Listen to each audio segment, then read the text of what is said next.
where we put the real in real estate. And we're talking really global tonight, folks. We've got Carlo and Rachel all the way from Belize talking to us about the love of the country, but also the nuances of the Belize realtor side of their association. So, Carlo and Rachel, thank you for joining us this evening. Well, thank you for having us. Awesome. So we've got the current president of the Belize National Association of Realtors. Is that correct, Carlo? Yes, ma'am.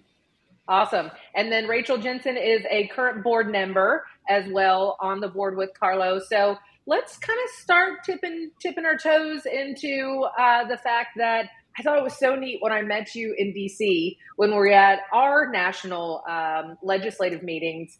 And I got to meet you through one of our esteemed members, Ed Egan. And Nice. I just thought your story was so fascinating in talking about how you guys are really trying to raise the industry standard and create some sort of legislation behind, selling and exchanging real estate and representing people in those transactions in Belize. So I won't go into the details, but that's, I think just an amazing story that I would love for our members and consumers here in the United States to hear the differences, that you guys and the nuances that you're dealing with. Sure. I mean, and obviously, it's in our name, but we're the BNAR. So I feel like a lot of what we're doing, the road was already paved, a very long time ago by the NAR. And so we're just kind of like taking a page out of that book. One thing that we want, and I guess where we're kind of aligned, is that we want to police ourselves, right? Which is exactly what the NAR was all about way back in the day. We want to be professionals. We want to stand for something. We want to eventually, have a brand. I think that's something that, again, all these things the NAR have done. And I myself, I am an IRM, so I am an international realtor member as well, and I know the benefits that come with that. We try to espouse that to our members as well. But the thing is that, unfortunately, we're sort of like in the Wild West almost. I think you know what that's like. It's wilder. It's wilder here. So unfortunately, and it's been something that's been in the pipeline for really I think it's almost 2 decades now in one permutation or another. And it's always been difficult to get consensus, and then, governments change. But right now, actually, we have some of the, I would say, strongest momentum we've had ever, because we have both associations, which are now merging into one association with the express view to now actually consummate this legislation with the government. And then what's great is that the government themselves actually are now also, they have the political will. So they're ready to do this. The Prime Minister's office is behind it. Land Department is behind it. We're excited. It's just a matter of, I think, right now, trucking along doing the consultation. But we're hoping that sometime, let's say, first, second quarter next year, we could actually have something to present as a bill. That's fantastic, Carlo. And I've got one of our advocacy cups. Don't mind the lipstick at the top. But I've got one of our advocacy cups because it says we are essential, because advocating through, political advocacy to make sure that we continue to be able to practice real estate and also protect individual property owners' rights and things of that nature. And so it's amazing to hear that you guys are doing the same thing and taking a page out of the NAR book to continue to advocate, not just from the profession, but we were just talking offline about, we kind of forget sometimes what we really do for people, and whether it's creating wealth, whether it's providing them with a home, an agricultural opportunity, a commercial opportunity. Like, what we do is pretty darn special, and it's neat to hear those stories. And I think it's amazing that the two of you are at the helm trying to pioneer right when you have that lightning in a bottle, when timing is right. So that's super exciting to hear that you guys have not only the backing of the two associations that are merging, but the government entity as well. So, all right, Rachel, there's one thing I have to point out, though, because Carlo is native from Belize. You are not. You're from the good old US of A, but you've been in Belize now for over 10 years. And so I think what a testimony from somebody that isn't from there, that you've landed in Belize and fell in love with the country, because we don't want to bag on you guys. We think it's amazing what you're doing. And I think that's great. But tell our viewers right now what the special magic is that you fell in love with when you got to first come to the island. Yeah. Easily, I would say the people. It is truly the people at the end of the day. So I was living in a couple of different locations. I was in Nicaragua for a little bit, and I lived in Spain for a little bit.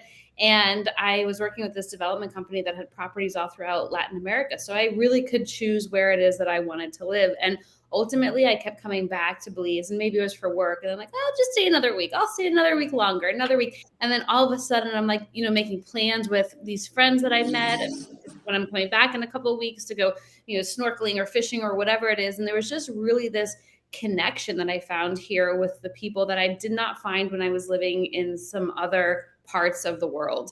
And it really is true. Like, it's one of the places I've seen where we continue to get a lot of repeat visitors coming down, a lot of repeat travelers, because they've continued to meet Belizeans that ultimately become families. I mean, I don't know where else in the world you go where you befriend your tour guide to the point that you're inviting up to your home in Houston, right? And they actually do come and visit you in Houston, and you're showing them around and doing all of these things with them. I've just experienced that nowhere else. And here you really do have that genuine connection with people. It definitely helps too that we have the tropical weather here, right? We have the Caribbean weather, so like that crystal clear blue azure waters. It's right here. I'm on the island of Ambergris Caye, and when we look out of the windows every day, it's what we see. And so, I know that there's some science behind being by the water making you happier. I've heard that, but it really a really great place overall. And of course, it's a developing country here, so things aren't necessarily perfect. And I really appreciate everything that Carlo's been doing for the associations to be moving this bill forward, because there is a lot of work that needs to be done. And Carlo, when you said it's like the Wild West, I'm like, yes, it is like the Wild West here. And the amount of times that we as the real estate professionals too are policing what's going on here, it's incredible. But to be able to put that into some sort of bill that's actually formed and legalized, right? Legal, I think is a really important next step to really building the credibility around the real estate agents here overall. So let's talk a little bit about that. We won't take the whole evening talking about, what you guys are trying to do on that side, but I think it's really interesting. So you've been after this for a really long time. This isn't something that happened overnight, but what is the benefit? Obviously, we know here in how we're policing and holding ourselves accountable, but sometimes that's still not enough. But what is the benefit? Why are you guys driving so hard to get this legislation passed? Well, it comes down, I think, to confidence, right? I think investor confidence. And if you can't trust the person that you're dealing with, then, the whole market just becomes really black, I guess you'd say. Yeah. And I think that's a problem, is that there's like a gray area. You don't really know how to navigate that. I think licensing, which is really the crux of the whole legislation, just makes it obvious who you can deal with, because this person took coursework, they know what they're doing, they passed the test, sure. They are licensed by the state, by the country, so they obviously have the capacity to do this. I can trust this person. Right now, without that, the best you can do is essentially be a member of an association, and then obviously you want to get all your other things in order, and there are other, let's say, associations you could join for legitimacy, but there's nothing that says, hey, well, you can tell I'm an accredited, let's say, real estate professional. Unfortunately, sure. That's why too. Right now, for our members, we offer a lot of education through NAR and a lot of you guys stuff, because there's just nothing like that for us. And in the end, it helps, but it's nothing that's really. It doesn't speak exactly to our local market either. So I think we need something that speaks to us. We need and the next thing that follows is education, right? Because after we have legislation, then we have to start putting in process the education aspect of it, then get testing and all that stuff. So it's actually a lot of work administratively, like after the fact. Right, but I think in the end, what happens is the industry becomes a lot more legitimate. People have a lot more trust. Investor confidence goes up. I mean, this thing can even result in, let's say, higher prices for people. All of this is possible, but we need to have some security first, right? Mm-hmm. So I think that's great, and I love the fact that you guys are so forward thinking and understanding that this will benefit. The people that are either migrating to Belize or those that are native to your country as well. So statistically, help me out. So the two associations are merging for the country, right? How many members total when you guys merge? There is some overlap between both associations, but I think we're looking at something like 130 members roughly when both of them formally merge. Yeah. Yeah, I know. And so that was what was so intriguing to me, because Metrotex itself, we're almost 27,000 members. And I think that's amazing what you guys are doing there. They're taking this charge, and there's only like 130 of you. I'm like, we have an army. And it's not that, it's not always about numbers. but I think that's just a testament to your passion. But what's the population of your country? That will also help put that into perspective. I think it's slightly more than 400,000. And I think, Okay. I think as far as like practicing professionals, I think like the FIU, which is a government regulator, I think they have something like 230 plus registered. So some people are not also part of an association, but they're practicing. Okay, got it. Very interesting. No, I think that's great. So, all right, well let's talk about fun stuff. Okay, let's talk about that for a minute. And as people start waking up and having a drink here this evening, maybe we'll get some good comments because I want also people to understand what the landscape of Belize is, whether it's you guys helping people acquire property, whether it's agriculture or commercial or vacation property. I know Carlo and Rachel, you guys kind of have different lanes that you really practice in. So Rachel, kind of your focus is more so on the island properties, the resort and vacation style. Is that correct? Yes, exactly. So I'm based on Ambergris Caye, which is one of the largest hubs for tourism in the entire country. We parallel the reef here. So you look out the window and you're just seeing the waves breaking in the distance. 5 minutes, you're out at the reef. So we get a lot of the divers and fishermen and snorkelers. And historically, that has been a big reason why Ambergris Caye has become as popular as it has, because you have the reef right there in front of you. Whereas other parts of the country or other parts of Central America, you don't have that proximity. So over the years, as more people started hearing about Belize, they'd be coming out to Ambergris Caye. San Pedro's the town that a lot of people vacation to or come to. And so our market is a little bit different. We do tend to cater to a lot of foreigners who are coming and buying real estate from a resort property perspective, right? Or maybe it's an investment for them. Maybe they want to relocate here, retire. But there's a variety of different buyers. We have the investment land bankers who are buying. They see this trajectory of where Belize is going, and they say, I just want to own something right now. And then maybe I'll never build on it, but I have the opportunity to sell it. And here, property tax is just minimal, right? Like for a 50 by 100 plot of land, it's like $50 US for a year, right? That's not per month or per week, that's per year. So it's really minimal to hold on to land here. So we had a lot of the land bankers too. But we also, at least with our real estate company here, we do serve the local market as well. I know that that's something that's not really done too well generally with these brokers. A lot of the brokers do tend to, at least here on the island, they tend to focus on the resort properties. And so, something we've started to segue into is helping the locals find the right places too. But because it is such a small island, Belize is a small country. Like size-wise, it's about the size of Massachusetts. So, I mean, we're just smaller, like even so much smaller than Texas too, right? Generally. But it's very small land mass in here because it is such a small population. A lot of people know each other or know of each other or know their family members selling this. So a lot of the real estate between locals is really done amongst themselves. However, I do still see a market here because if you're not necessarily from that area or you're just not as connected, you may not know about those opportunities. So we've started to delve a little bit deeper into that too. No, that's super interesting. So we've got Travis Lee Moore, who is actually one of our global practitioners and volunteers in our global program at Metrotex. He wants to know, are you guys partnered up with OMPI and or any other neighboring countries in your quest to sort out standardizing things?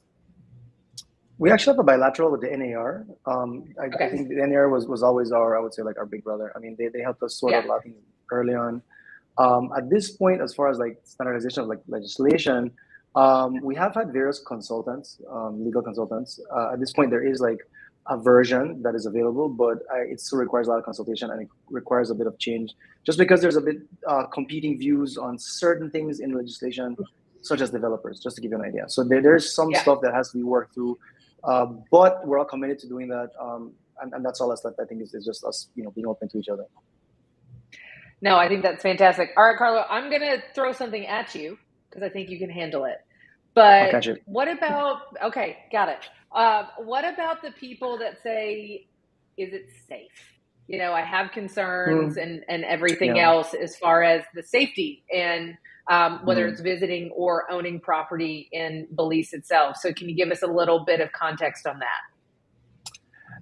I would say, and I think this probably bears out in stats. I think Belize technically is one of the most, if not the most safe countries in Central America. Especially when it comes to our neighboring countries, especially in our vicinity. But I think the thing about Belize is that we're a small nation.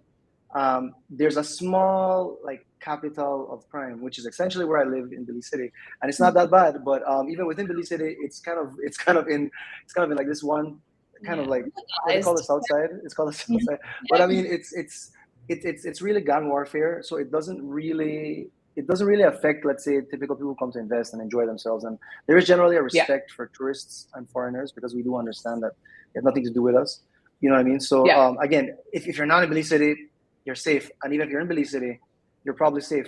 So I think a lot of it's overblown. I think people sometimes they kind of latch on to some stories and they get a bit, crazy with that. But I think really when you get here, most Belizeans advise you where to go, what to do. If you would follow those advices, you'll be fine. Yeah. Well, and I think, what, we can sit there and say the same thing in a lot of, dense urban areas. So when there's a lot of people and you're talking about, more of the city environment versus, rural tropical vacation environment and everything else. I mean, we can say that throughout the country, here in the United States. So I think, sometimes I wanted you to clarify because that's something that comes up a lot. So Johnny Moad, who is coming right behind me, he will be president-elect next year of the association. What do successful partnerships look like within your board, and how do you guys engage your association, including affiliates? An example, resorts, builders, affinity partners, realtors. So what does that look like for you guys? Rachel, want to take the story? Would you like to? Sure. So at least within our group of members, right, I would say there are educational sessions. I think one of the big things that Carlo and I and the board agree upon is education, right? Because there just simply isn't necessarily that education that people who are licensed have. And so having that general source of, all right, this is the information, this is what we're going to share, this is how things are done. And then also just that outside perspective of what's being done in different places. So we've invited other folks to come in and talk with the board and share with the team what's going on and with our members, what it is that they do. And then I see he said with resorts, builders. So with resorts, builders, affinity partners, and realtors. So right now with our BNR association, we have there's a website and there's a list of the affiliates and folks who are vetted in a sense of reputable people to work with, reputable banks that you can work with, reputable titling companies that you can work with. And I know between Carlo and I, we're just trying to push a lot more to get some more of those affiliates on board, because unfortunately, there just isn't that central system, that central membership. Yeah. But in terms of successful partnerships, trust is obviously, we want to make sure we can trust the people. We want to make sure that they're doing great business, that they're ethical. And so once we get to that point, then introducing them to our members, our affiliates, and getting their names out there as well. So I don't know if that answered your question. No, it does. I think that's right. There's a lot that we at least do with our association. And then something else that is really a big differentiator between us and one of the other associations is that there is this close partnership with NAR. And I know you mentioned Ed before, and Ed has been so incredible at working with us and saying, this is what the IRM program is, and this is how your members can be a part of it. And this is the benefits that they receive, because otherwise people wouldn't have known what an IRM is. People don't know here what NAR is. They don't understand the power of being a realtor, and having this incredible network of people that you can contact if you have any questions, that can send you referrals. You can send referrals to them. They just simply don't know. And so education is really what a lot of it comes back down to. Okay. I know we like acronyms in our ecosystem. What's IRM? International Realtor Member. Okay, I thought so, but I just wanted to throw that out there because that was one that I was like, in my back of my head, I'm like, International Realtor. Okay, got it. No, I think because technically here we don't have a real estate we have a real estate association, but we don't have, you don't have to have a broker. You don't have to have any of those things. So you can be a member of NAR through being an IRM, right? So you don't necessarily have that broker and that sort of association, but you can still be part of the larger network, which I think was genius, because not all countries work like the United States or North America or developed countries where they have just such a strong network of people and professionals.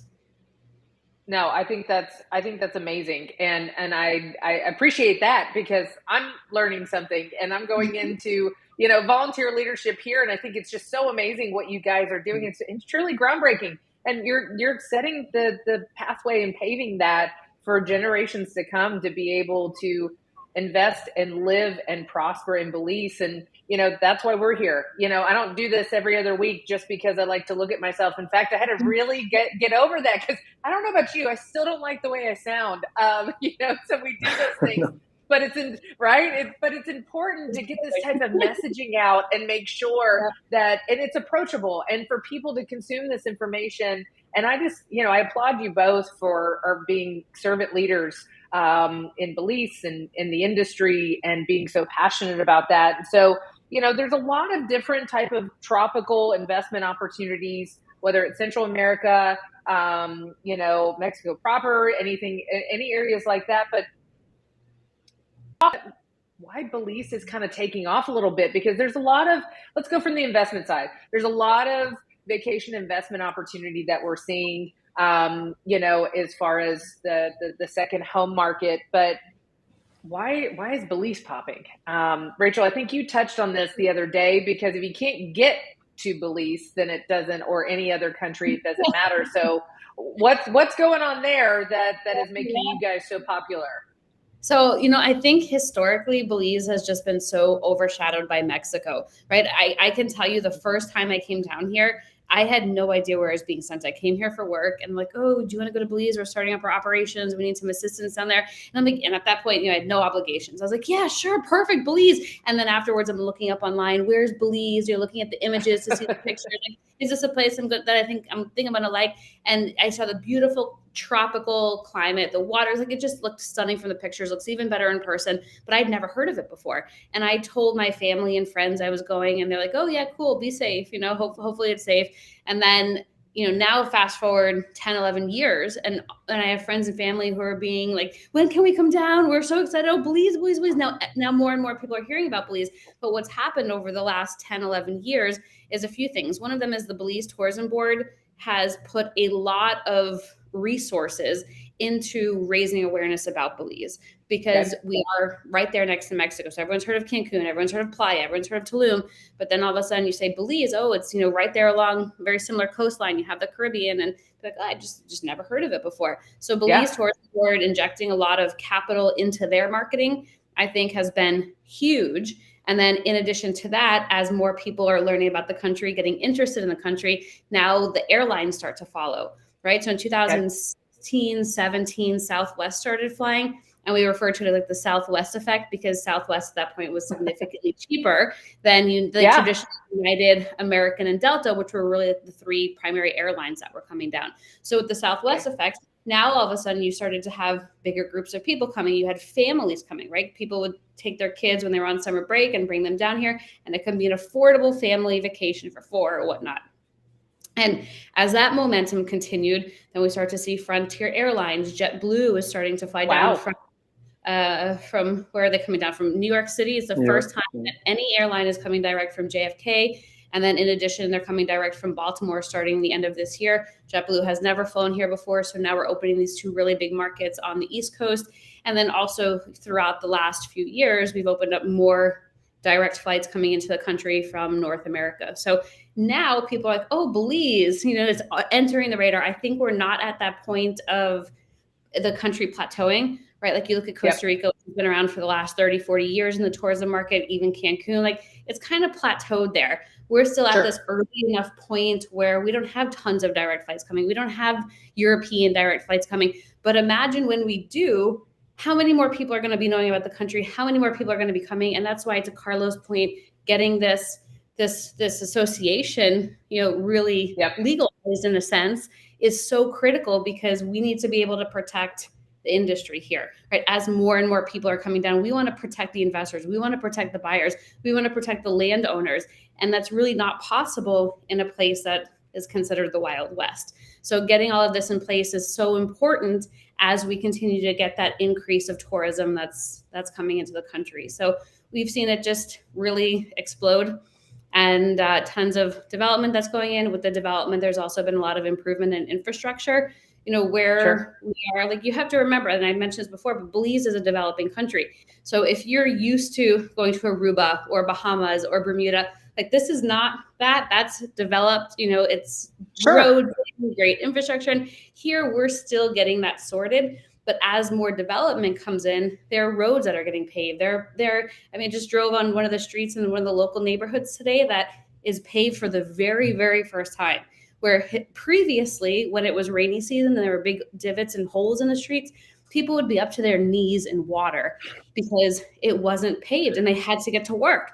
Right. But now, because there's this influx of capital that's coming into the country, we're seeing that there's actually these improvements to infrastructure, which has been awesome. But as that all continues, there's more growth, more eyes on the country. And I just see a lot of good things really happening over the last decade.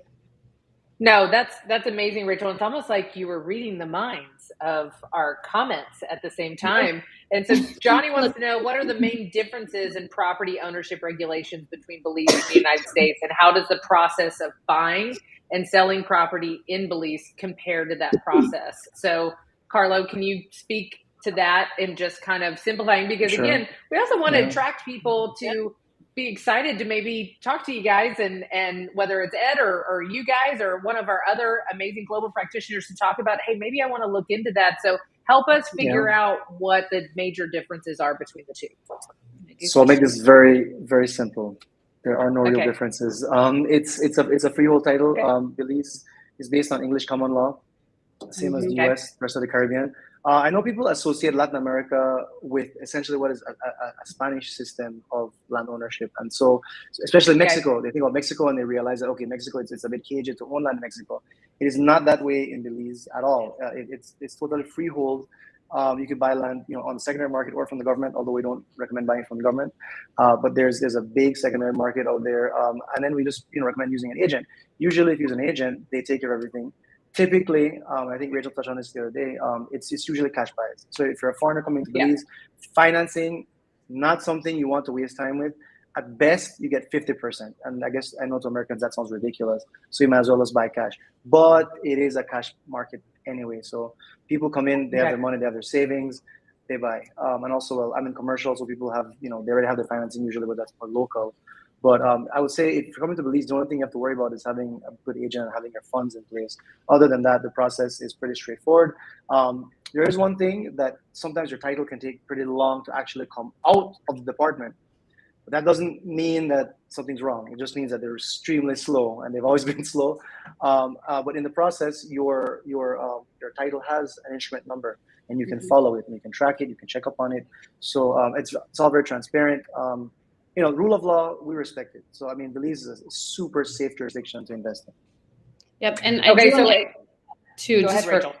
Is that in Belize, you mentioned it, Carlo, but I just wanted to make sure it was highlighted because it's really important, is that you said English common law. This is an English-speaking country. So a lot of times people assume that because we're in Central America that it's Spanish-speaking, but it's English-speaking. So what that means is you don't have to worry about translating documents. You can read the paperwork that you're given, right, instead of having to hope that the translation was exactly the same. And I think for a lot of people that gives a huge comfort level, right? And so when you're going through the purchase process, you understand what it is. And because it is common law, unless you're in Louisiana, but you're familiar with that in the United States. And it just really helps ease that peace of mind.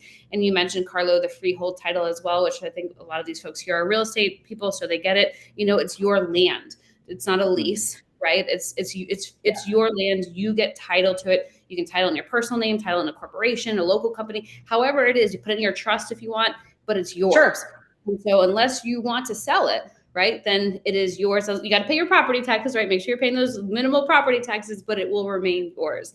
And I think that that's a really important piece in all this, because when you're even mentioning safety, like safety of buying in the country, it's just one of those things I found here that really attract a lot of people to buying property here in Belize versus owning property in Mexico. Like a lot of times they compare it to Mexico. And, there's no restrictions on foreigners at all, basically, as well. And you don't have to even set foot in the country to actually purchase property in the country. True. Yep. And that's great. And one more. I always have one more. No, you're good. Important too. So, and this is a question that I get asked a lot by buyers is, how do I send my money to Belize? Right? Because here we are on the Belize dollars. It's pegged to the US dollar, 2 Belize dollars to 1 US dollar. But if you are a US citizen or a foreigner, you're typically going to be working with a closing agent that has an escrow account in United States dollars in the United States. So it's not uncommon. Like for some people, they're like, oh, that's a big red flag on my property in Belize, but there's the escrow companies in New Mexico. And it's like, yes, the escrow company has a bank account in New Mexico. They're based here in Belize, but having that escrow account in the United States helps to ensure that the transaction can be done in US dollars, because it's fairly difficult to get Belize dollars into US dollars and vice versa. So it at least gives people that peace of mind when it comes to the currency portion as well. No, I think that's great. And that is another great segue into Shanae's comment, which is there a large U.S. expat community in Belize? And how do you position the marketing message differently between vacation rental investors versus people that have just decided to live like Rachel and make their homestead the island?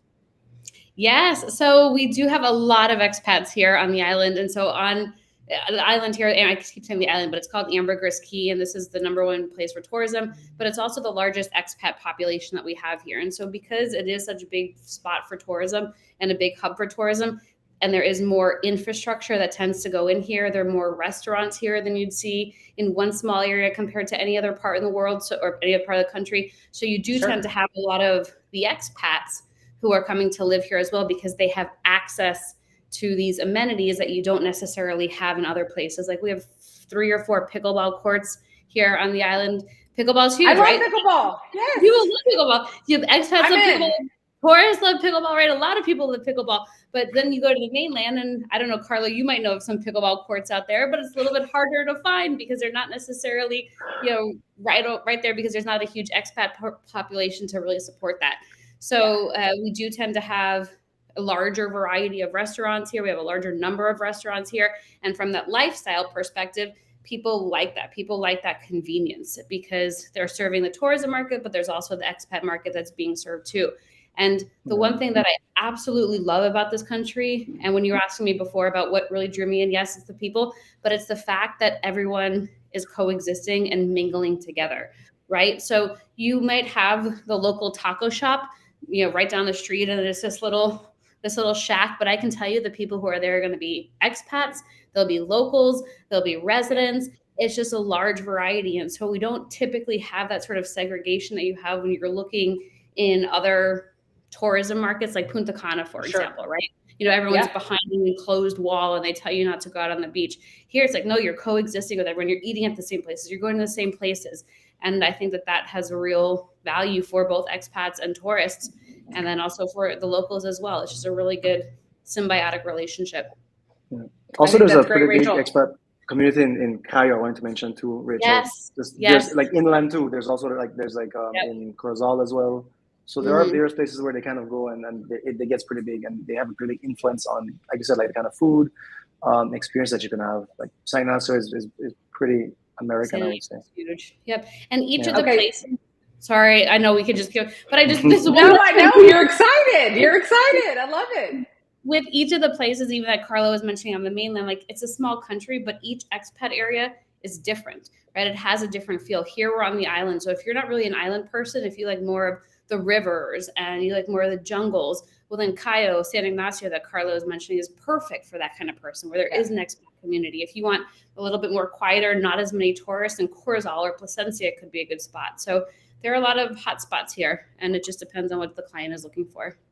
I'm done now. Carlo, I need to know. You're fine. I love the enthusiasm. It's great.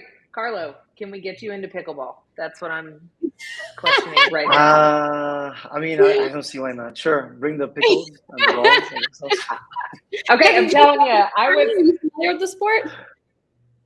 I've heard of it. I'm more of a basketball fan, but I've heard about pickleball. I actually saw like a funny reel on pickleball yesterday, so it's a thing. Okay, the next time, if you guys come to NAR meetings or anything else here, I'm scooping you away and we're going to pickleball. We did it just at our Texas Realtors conference. I was like, I know I'm going to need a little bit of respite from the conference for 4 days. So I scheduled like pickleball court time and took 3 of my state directors with me, and it was absolutely amazing. And so, Carlo, next time I see you, we're playing pickleball. So Anaheim. It's on. I'll be in Anaheim, so I'll see you in Anaheim. Okay, yay! Okay, I'm already looking at pickleball courts. Okay, like Johnny said, fair warning, she's serious.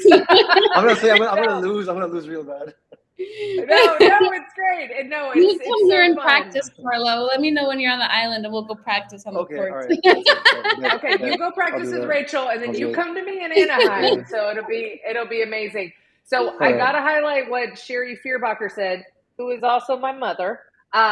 She said, you cannot highlight that difference between Belize and Mexico enough. It wasn't fun selling in Cozumel, translating documents, government seals, no security with wiring funds, etc. And I think that's a lot of the hesitation when you're talking about that international marketplace and everything in Central America. So I think it's great that you guys were hitting on that, because I've talked to a lot of people that have said that that's just not something that they want to get into. So the fact that you guys, those aren't some friction points, I think is huge, especially for our audience to hear this evening. But Johnny wants to know, let's talk money, guys. All right. What does a condo cost, or if I want to get a crazy villa? So I know we kind of talked about this the other day. And again, Carlo and Rachel, you kind of have different lanes that you practice in and everything else. So Rachel, I'm going to punt to you first. As far as the vacation rental market, what are the US dollar price points that we can look at? And not necessarily oceanfront and everything else, but, what are we looking at a range if you want to get, a 2-bedroom condo down in the island area right now? Yep. So you can get, I'd say the average, I actually just did a webinar on this, the average 2-bedroom condo right now, and this is grouping them all together between off beach and then front, was about $420,000 US. Single family homes, beachfront single family homes, those were ranging from about $750,000 to about $1.7 million. And this is all in US dollars. And I think, sometimes there's this misconception that Ambergris Key is cheap, right? As people are like, oh, well, it's a developing country. It's Latin America. It must be really, really cheaper. And yes, you can find good deals. There's always going to be the person who's, ready to sell, needs to sell right now. So you can scoop up some really good deals here. But I think a lot of times people also forget that a lot of items are imported to the country. We're a small country. We don't produce much. So a lot of items come in from Mexico and Guatemala and the United States, which you have the customs fee. And then in addition to that, we're on the islands, right? So you're further, once you get the items into the country, you're further shipping them out to the island. Cost of living is more expensive here. So your labor is more expensive. Building is more expensive. But, you can find, we have a sweet spot right now where people are looking for opportunities under $250,000. And so you're able to find 1 bed, 1 bath, if not beachfront, at least beach view, or within a couple-minute walk from the beach. So there are still those sort of options as well. But I think, one of the least expensive units I've seen is low 100s. And then it goes up to about 1.72 million-ish range. And it's different, though, on the mainland. And I'm going to let Carlo talk about that, because islands just world. Well, I was going to say that I think San Pedro is, it's not cheap at all. In fact, it's the most prime market in Belize, but it's also like the most secure market. It's one of the few markets you can say, hey, well, I can actually sell this again next year if I really wanted to. So, there's that, right? It's secure. But yeah, she's right. The thing is, in Belize, like on the mainland, because you don't have to do all that extra moving, and I think because also, I don't think you have that many Americans that really influence the price, because I think that's a real thing that people don't understand, is that when you have a market that has more money, you charge more money. So you could actually get like homes, you get like whole homes in, let's say, again, like San Ignacio, these areas, or let's say up north in Corzal, people like to retire. You can get like homes for $250,000 US, like nice homes. Wow. Like 3-4 bedroom homes. Not waterfront, but if you want waterfront, you could easily get something for $500,000, like easily. It's not hard. And these are well-built homes. These are concrete structures, steel reinforced. So it's not like some wooden shack, out there, and they're usually well fenced. These are nice homes, right? And people tend to overbuild in Belize because of the threat of hurricanes, right? So and that people just build to last in general. So everything's just like rock solid. Yes. No, I think that's absolutely amazing. Of course, we had Ed chime in over here. Looking forward to our trade mission, RSPS designation. Super excited to bring my favorite real estate coaches, Amber Joy Esparza and Jason, in January. And I will tell you, I've known Amber and Jason for years as well. So Ed's in good company over there, and I'm sure you guys will treat them kindly. They are amazing, and I think you will have a blast with them as well. All right, Travis Lee, and that's my buddy. He's one of my best friends. He's got to know. Great. Nightlife, restaurants, shopping, #priorities. What are we looking at here, guys? Well, I think Rachel has the best spots out in San Pedro. San Pedro is typically where you find a lot of the nightlife. So you have the nightlife, you have the clubs. So I'm going to just even take a step back. So here, if you have a restaurant license, you're able to stay open until 10. If you have an outdoor space or a publican's license, a bar, for example, then you can stay open until midnight. But if you are in an enclosed space, then you can typically stay open until 2, 3, 4 in the morning. And so you'll have just different places will be open at different times, and depending when you're coming, what time of the year you're coming, some of the places may be open or closed because of high season and low season. Shopping, it depends, Travis, what you like shopping for. Belize is a small country, right? Like, we don't have the big mega chains, so I don't know if you're looking for like the Prada or the Target or what it is that you're looking for. We don't have that here. We'll actually go to Mexico if we're looking to go to like Walmart or Home Depot or something, because we have, and I actually really appreciate this, it's the mom and pop type places. So you find some really cool places. You find the local artisan shops. You find places where they make homemade soap, right? You can find that versus going to a chain Lush, for example, the soap shop in the States. Everything here is really local, mom and pop type style. And so I appreciate that, right? I really applaud entrepreneurs and people who are not necessarily just giving to these mega chains all the time. But at the end of the day, Travis, it really just depends what you're shopping for. Well, and as Sherry said, she's too tired for the Travis Lee Moore nonsense anyway. So we're going to go on. Yeah, we're going to go. And she's not an old lady, by the way. But I'm the same though. I'm the same, in bed by like 9 o'clock. The sun comes up here around 5 to 6, and then it goes down around 5 or 6, depending on the time. Pretty much. Right. So we get people who come down who are back in the States, they're night owls, and they're like, I can't believe it. We fell asleep at 10:30 p.m. I don't know what's happening to me. And because we are active, you're going out and doing things. The sun wears you out.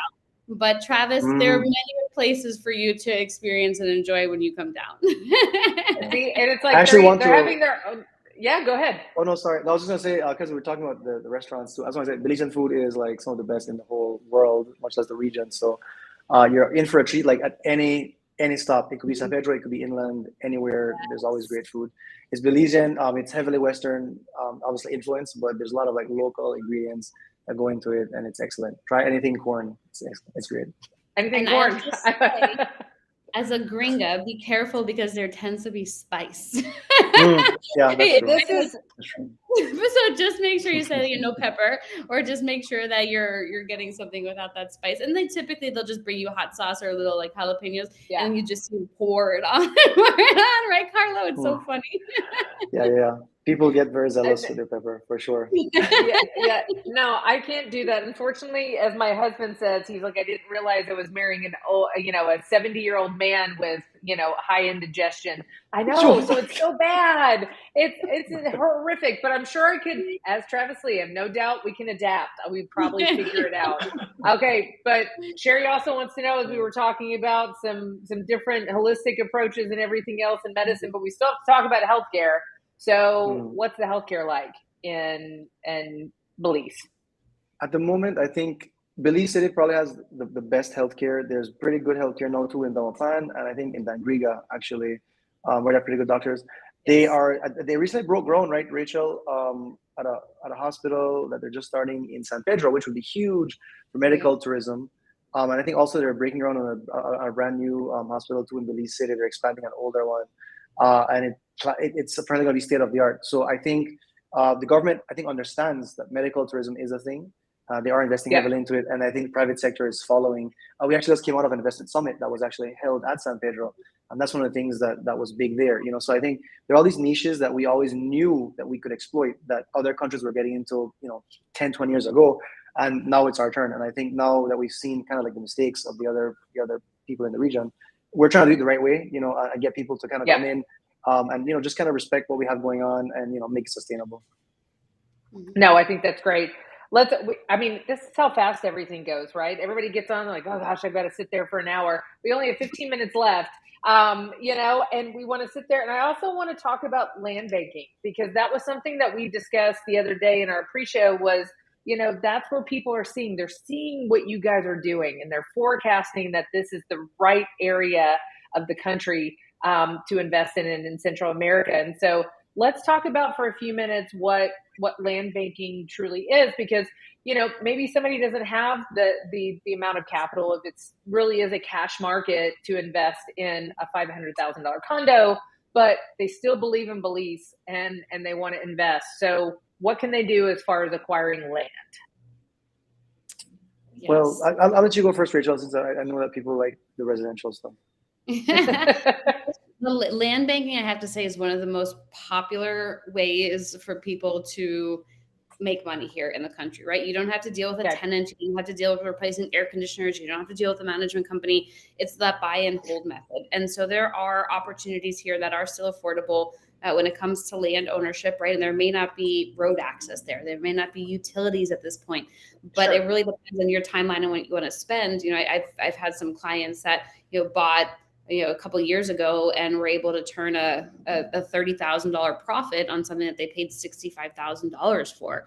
And so it's really just about the location, how long you're willing to wait at the end of the day, because I can tell you some great properties that don't currently have any access to it right now, but give it 5-10 years and they are going to do really, really well. And so at the end of the day, there are still great options here for you. Land, we're seeing at this point, it starts around 30,000 if you're in an area that doesn't have any utilities or access or whatnot, and you're going up to beachfront land at Secret Beach. I just saw a listing for 1.1 million, where I can tell you probably about 10 years ago that person paid $300,000-$400,000 for it. So there's really big, and especially, you think about it, land is finite, especially beachfront land or beach view or water view land.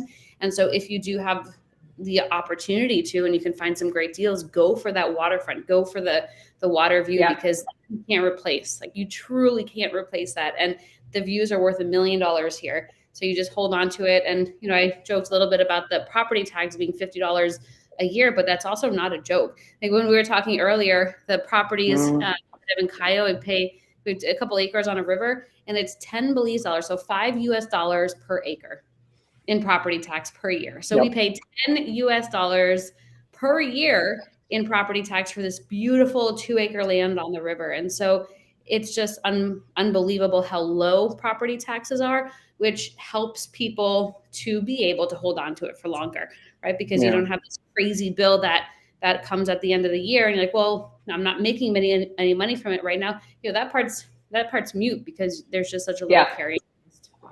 Rachel, don't rub salt and open wounds over here, because we have a lot of things that are really affordable in Texas. Taxes are not one.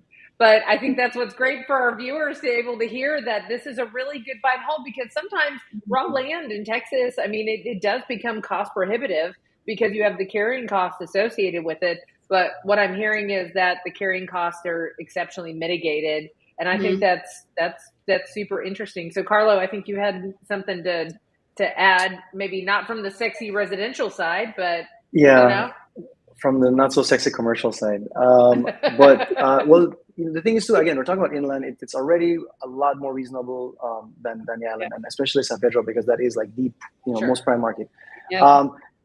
When you're looking at things that 30 acres, 50 acres, 100 acres, the per acre prices keeps coming down. So it's really easy to nab let's say tens of acres for something like 50 grand, 100 grand, easily. You can let that sit there. And as Rachel is saying, you're not paying anything on it. Because if you have 10 acres, you're literally paying 100 Belize dollars or $50 US, per year.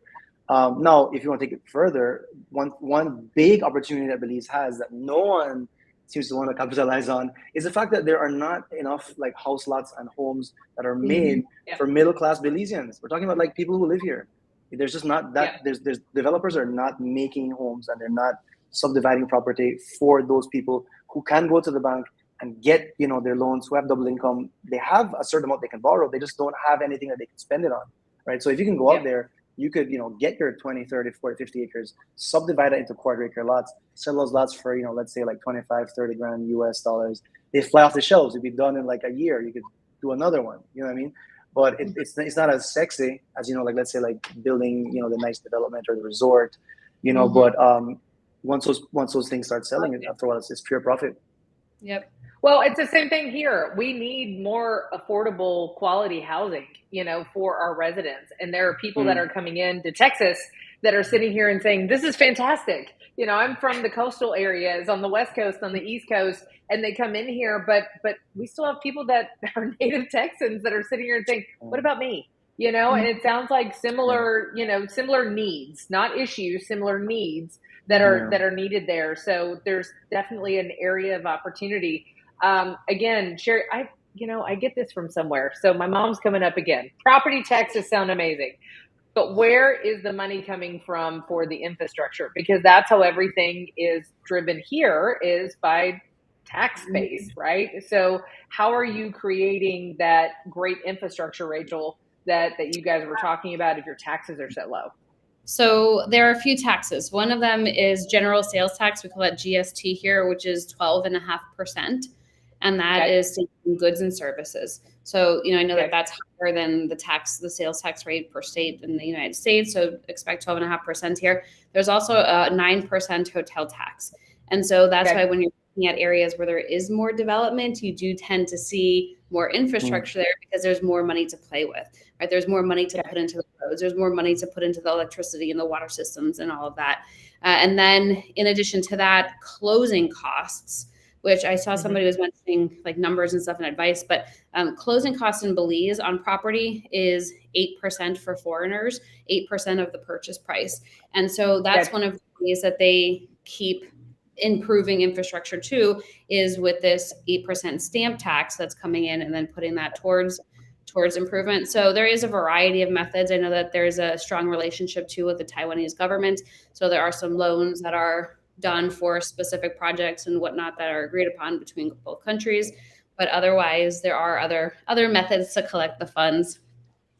Yeah, I think right now Belize is like financially like probably in one of the best places it's been as far as government and debt. They had slashed something like 30% of our debt when they had just come into office a couple of years ago with the Blue Bond, which is like a revolutionary financial device, which is going to also ensure that we stay like extremely green and take care of our blue economy. And then after that, they've just continued to essentially cut really in all the, I would say, the best places while keeping all the jobs, right? So it's actually been sort of like a revolution quietly. We're extremely strong. We have a huge reserve of US dollars now. So actually, Rachel mentioned earlier that it's hard to sometimes get money in and out of Belize. That used to be the case. Actually, I find it's not the case anymore. I did a deal recently where it was like super easy, where in the past it would be, let's say, 3-4 wires. It was one. So I think right now we're possibly stronger than ever. I think we're poised for extreme growth. Belize is going to look like totally different in like 7 years. No, that's amazing. So Amber Joy Esparza, who was replying to Ed and is going to see you guys very soon, that she's looking forward to it. I will tell you right now, she is an amazing lady and her husband is absolutely wonderful. We were on a real estate team another lifetime ago, and they are amazing coaches and they bring education and marketing and energy and everything else. And so Amber, have a really good time, because unfortunately I don't like to travel. So Carlo and Rachel, you'll have to come to me. I mean, I guess you could club me and drag me. But I am looking forward. Yeah, exactly. You need to bring the bug spray. But I'm looking forward to having Carlo on my pickleball court in Anaheim in November. So that's it there. All right. So Johnny, with a few minutes left, Johnny was asking, what's the first step for somebody wanting to buy a vacation property in Belize? And then we'll go to the second part of this conversation in a second. And we also had Shanae that had popped in and was kind of asking, we have the multiple listing service here, in the US and in Texas and everything else and regionally. So do you guys have something similar if somebody's looking for vacation property that they could actually look what's out there, or do they really need to connect with one of you first? We do not have an MLS. That is something that actually has been in the talks between the two associations as we complete the merger. So that will make it a lot easier. I will tell you, surprisingly, maybe not surprisingly, there are a lot of agents who don't want an MLS, right? Because what happens right now is people will go to each real estate broker's website, and that's how they're finding the listings. They're reaching out directly to the listing agent to see. And it's just a lot of work, but I think the value of having somebody who is an agent, a realtor in the country, is that they can go, they know what's on the market. Like if they're a great agent, they know what's on the market, right? They don't need to scouring the websites all the time. They can tell you opportunities that are not even listed. And but there is a huge value in the MLS. So I know, Carlo, you were working on that for a while too under BNAR, but then we pumped the brakes a little bit since the two associations are merging. Well, and also too, the other association was working on it as well. And so that is something that once that merger is complete, that we will be bringing to all membership, that standard actually. So no other fees. So I will say this, of course, we have Ed dropping in the chat. He's our conduit for all things tropical international and other things too. And so we appreciate that, which is why global programming here in Texas and at MetroTex is so important because we have our amazing global ambassadors that are going out and making relationships with you guys. Carlo, I would have never have met you if it weren't for Ed. And then obviously subsequently Rachel, and this is what's amazing about giving back to the Realtor Association, because for many of you that are sitting here watching and commenting and everything else, and you go, why get involved? Whether it's in the Belize NAR or in MetroTex Association of Realtors and everything else, it's the relationships that you're introduced to and the options and the experiences that are invaluable. And I think sometimes we just don't articulate that enough about what it means to be relationship building. Now, Johnny's put in the comments too, he's the MLS guy. So he'll be our chair of MLS, not locally, but he's representing us nationally as well. So if you ever need a little bit of MLS help, he's your guy, and he's a good friend of mine. But that's the thing. We've got to bless you. That was really good. I didn't even hear that. That was I muted. My husband, because I hate loud noises. How did you sit there and do that, Steve? I loved it, Carla. But no, so we've got a few minutes left, and I want to give each and every one, both of you, an opportunity to kind of give a couple minutes of a plug of what you're passionate about, whether it's Belize, the sales, the legislation, or anything else. So, Rachel, I'll start with you first. What do you want to leave our viewers with this evening? Sure. So one of my favorite parts now, this definitely is the connections and the network you make. But at the end of the day, too, it's working with the clients to help them find what they want. And I'm going to guess a lot of people, you're in real estate for this reason, because if you couldn't deal with people, you probably wouldn't be in real estate. Are you drinking a little bit more every day? That's what that cup, that cup is there. It's not water, folks. No. But it really isn't, especially because I remember my first time buying property overseas, and I was working with a developer, but I felt so blind going into it because the knowledge that I had was about the developer. It wasn't about the general market here. And so at the end of the day, it would have been so nice to have somebody that I felt like I could trust and go to ask these sort of questions. What does that purchase process look like? Do you guys do inspections in the country? How does escrow work? Right? These were all things that I just never really learned with the developer because we didn't need to do them. It was just a different process.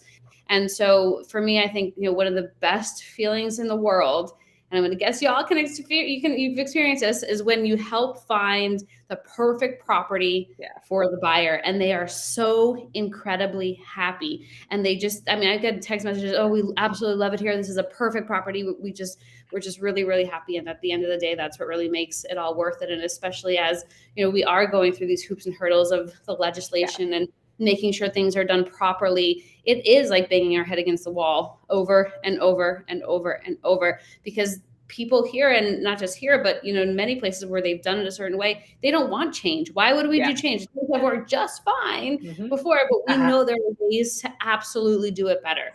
So it's been really rewarding to be working with Carlo and the board and our team that we have there to help implement and push things forward to really be a new real estate bill for the entire country.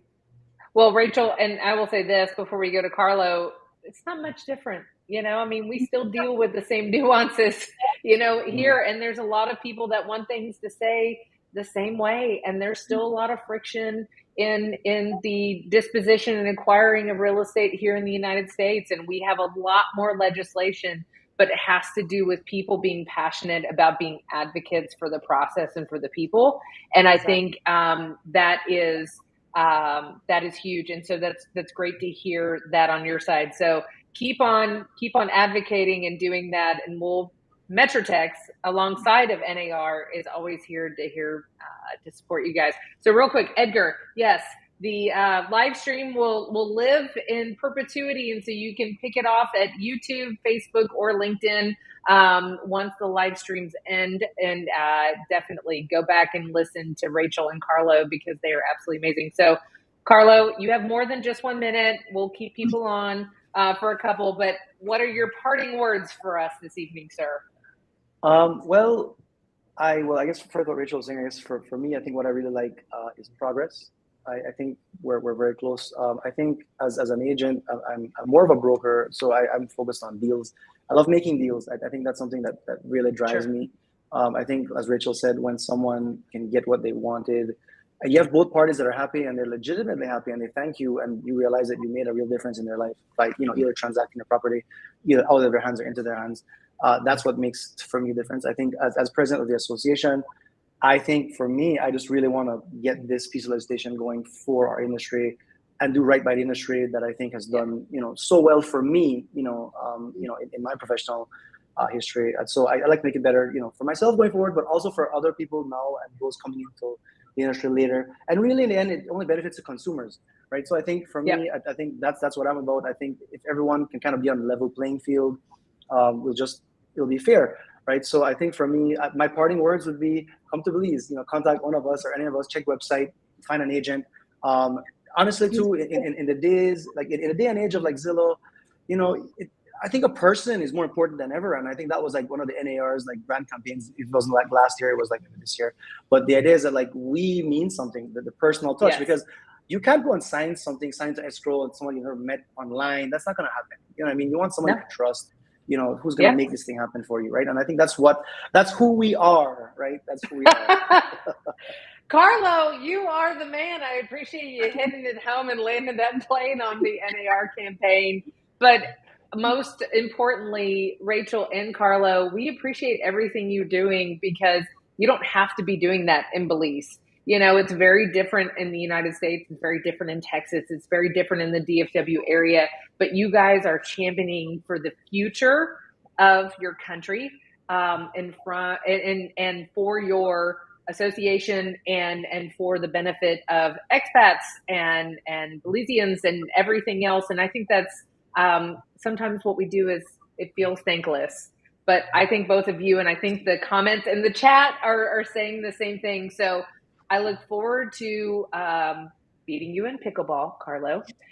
Rachel, I look forward to meeting you in person one day soon. And hopefully we'll be able to do this again. And congratulations on all of the legislative work that you guys are doing. And the minute you champion that and you get that bill across the finish line, Metrotex will be there to sit there and celebrate alongside of you and help support you guys. So thank you again for everything that you've done. Thank you. Thank you, Ashley. Thank you too very much for having us and for all this time. Okay. Really appreciate it. Absolutely. Have a great evening. And Carlos, thank you for muting your sneezes. So we appreciate it. Thank you. We'll talk.